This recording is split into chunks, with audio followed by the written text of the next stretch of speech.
there. Thank you so much for tuning in to the Naked Humanity podcast, where I take the deepest dive possible into what it means to be human in the modern world.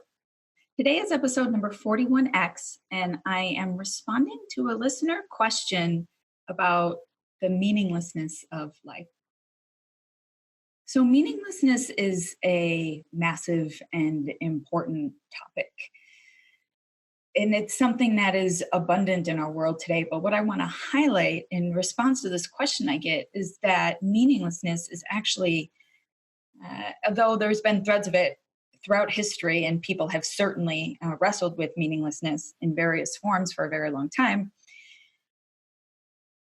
meaninglessness as a cultural phenomena is actually very, very, very new. It's very particular to the world that we're in today, in the circumstances that we're facing today. And so I'm going to talk a little bit about that history and a little bit about the modern context to help people, I think, the many people in the world who, when they counter philosophy, or maybe when they counter cultural expressions of philosophy, say in like Rick and Morty or Seinfeld, right? Maybe you start to feel like life is meaningless. And I want to be able to provide resources to you, these ideas, because I think they can be really important and transformative. So here is the listener question.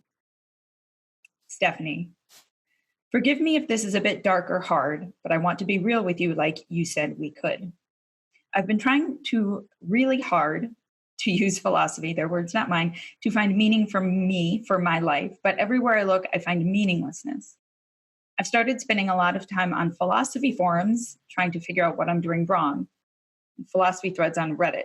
Here's a link to a post that really resonates with me. And they linked to a post. I've been too scared or hesitant to share myself, but with these words, I really vibe on what this guy says, especially the part about life and entropy. They quote, after a serious amount of reading and introspection, it seems philosophically easy to conclude that life is probably not worth living. Or as Alan Watts put it, the game isn't worth the candle. The logic is simple. 1, I don't find existence beautiful and would prefer not to be born or experiencing it necessarily if I had the choice. 2, the purpose of life is entropy acceleration, but I don't really care about it. All the rest seems meaningless. 3, it's hard for me to bear human cruelty and stupidity. I understand it's not the fault of the qualias. The entire game is just bad. 4, my life is generally good. Compared to most people, my life improved significantly in the last 8 years, but I still find these people hedonistically negative, so I don't think a better life will improve my mental state. I'm high on neuroticism and tend to be very sensitive to anxiety or negative feelings. 6, I'm 33 years old, means I have a large sample of life that I have lived, and I can see that it's really hard for me to be happy. Our writer concludes, I too am in my 30s and feel like my life is pretty good. What's missing? Why do I still feel like everything is ultimately meaningless? Sorry again for dumping so much despair on you. Do you have any thoughts? Yeah, I definitely do have a lot of thoughts. I field questions about mental health occasionally in my other work relating to women's issues and body image and the like. And the first thing I always say, and this is very important, is if you struggle with meaninglessness, if you struggle with depression, if you struggle with anxiety, if you struggle with anything that makes you feel like your life might not be worth living or to question it, it's definitely really worth interrogating a lot of different ways of managing this, including therapy, including doctors, including pharmaceuticals, including nutritional changes, including lifestyle changes. There are a wide array of things that need to fall into place in order for mental wellness to be really full. Or perhaps you have a particular issue that needs to be found first and then solved, because we all struggle for different reasons. So I always want to foreground these kinds of discussions like that. But there is also philosophy at play here, and whether we want it to or not, the way we think about things does really make a difference. Whether you experience the world as meaningful or not, it does, in some part, depend on what you think the world is like. And so I want to tell you a little bit about the history of people thinking about what the world is like. Throughout the entirety of human history, basically, people inherently saw meaning everywhere. Now, we are what Alistair McGrath, a theologian here at Oxford, calls us meaning junkies. A meaning junkie basically is a creature, it's a person that sees meaning everywhere, right? You want to know what things mean, even if you just simply have a label for them. I want to know what this journal means, what this pen means. I want to know the meaning of words. And then there are larger concepts, and we're abstract thinkers. And so we want to know, what does our experience mean? And we tell stories about meaning very naturally and very consistently throughout all of human history, right? We have all of these foundational myths that explain our existence. We have gods, we have deities, we have spirits, we have ghosts, we have ways of accounting for our worlds and for wrapping our activities on a daily basis to the larger picture. And I think this is the crux of what people are talking about, what people are reaching for when they want to see meaning in their life. Why does my life matter? Why is it significant?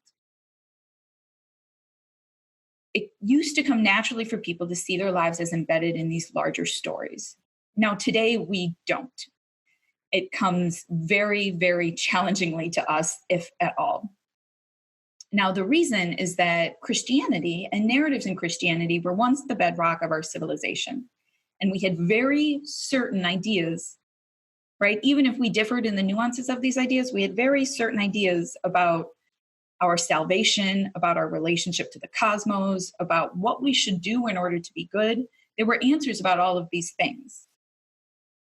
And then over the course of the last few hundred years, that started to disintegrate, in large part because people began thinking variously about how to change Christianity, and in large part because of the development of the sciences and because of our encounter with other cultures, we began to realize that this singular narrative about Christianity might not be true. Now, some people still hang on to it, but when they do hang on to it, and this is something I think I talk about a lot, when they do hang on to it, they do so with knowledge that there are competing versions of events. And people who don't hang on to it, or hang on to anything, right? You can hang on to some little pieces of things, threads of things, things tied together, whatever it is, however you make sense of your life. It's very tenuous, and it exists in this soup of people doing it in so many different ways. And ultimately, this leads us often to conclude, well, you know what?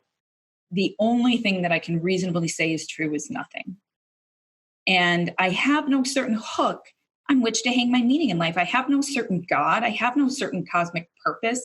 I have no certain humanitarian purpose. I think maybe being humanitarian is good. I think maybe taking care of other people is good. But what's the point, right? The things that the person says in this question, I'm not sure I can see the world as beautiful. The purpose of life is entropy acceleration, right? So this is referring to physics. This is saying all life does is create patterns of order and disorder and basically disintegrate over time and create increasing complexity in the cosmos. That's all life does.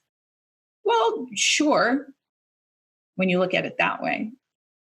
But you have to understand that we are drawing these conclusions. People draw these conclusions, experience this kind of meaningless out of this very specific cultural milieu in which Christianity, the one thing that once held all of our meaning together, is no longer in the picture. God's no longer in the picture. And meaning as such is sort of untethered. All of these things that were once hooked on God, meaning, purpose, morality, right? What's good, what happens after you die, all these answers, once hooked on God, God is pulled out of the picture and everything is left fraying. And so we draw conclusions of meaninglessness. We're remembering, we have an intense cultural memory of how and where things were once meaningful. And for people and other people in our culture sometimes are still.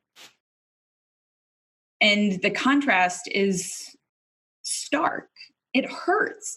It hurts to feel like the world was once easy to feel meaningful. It hurts to know that that sort of thing is possible, that as a human, it's so natural for us to make sense of things. It's so natural for us to tell stories, for us to want myths, but we feel like we can't have them because we've lived through this history of deconstructing religion. So what do we do about it, right? Like, okay, great, we know this. What do we do about it? One of the most important things that I learned in my journey through struggling with nihilism, through struggling with meaninglessness, through struggling with whether or not there was a God and how to make sense of the world, one of the most important things I learned was that meaninglessness isn't necessarily true. Just because we've inherited all of these ideas, just because we've inherited these kinds of experiences, doesn't necessarily mean that it's accurate. Now, you have to get outside of the Western picture, of the Western story, in order to see that there are many different alternatives. Now, this doesn't necessarily mean you have to become Hindu or Buddhist or Taoist or any such thing, but you can learn from these different perspectives that this isn't inherently meaningless, or this isn't the only way to look at the cosmos.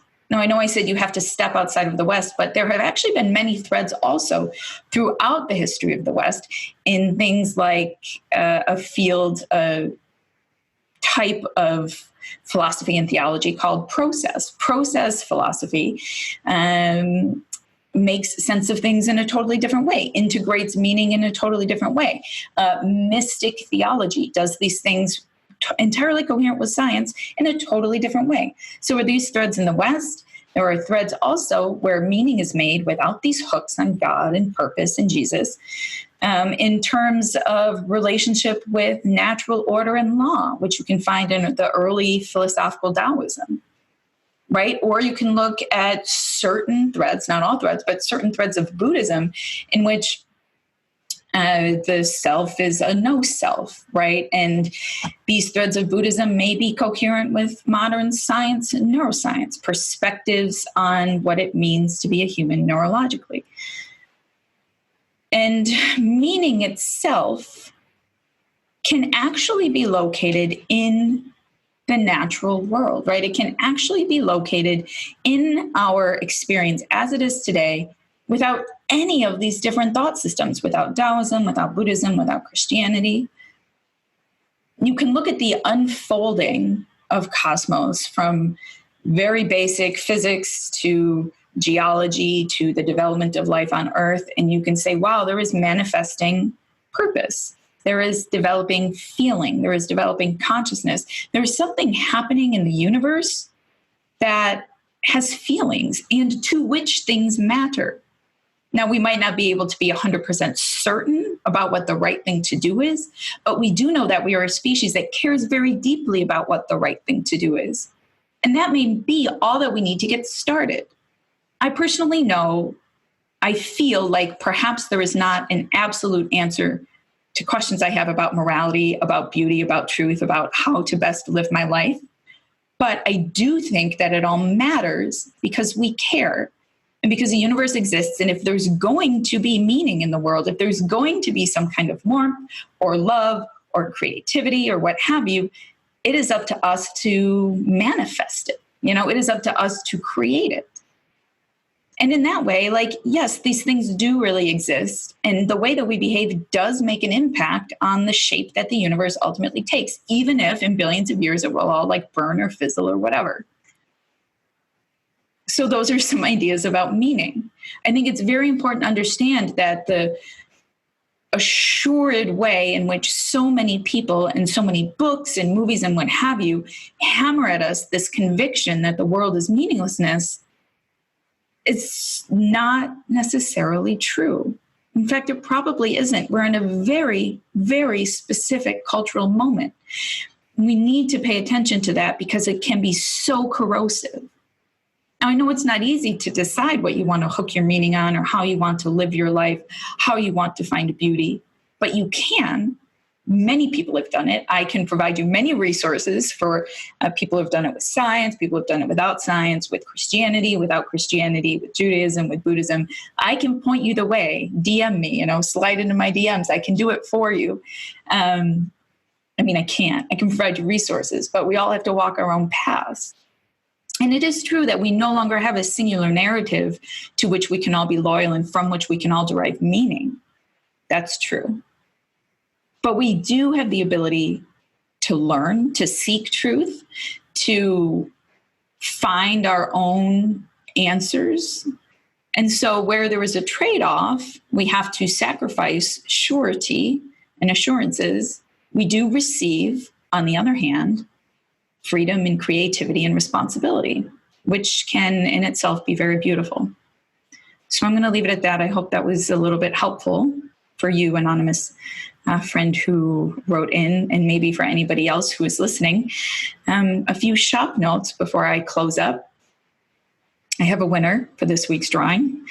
Y'all know that I give away some books on a regular basis. I like to thank people who write reviews of the podcast. You know, as somebody who works in media for a living, I have learned how important it is to write reviews. It's a massive way to show support for people.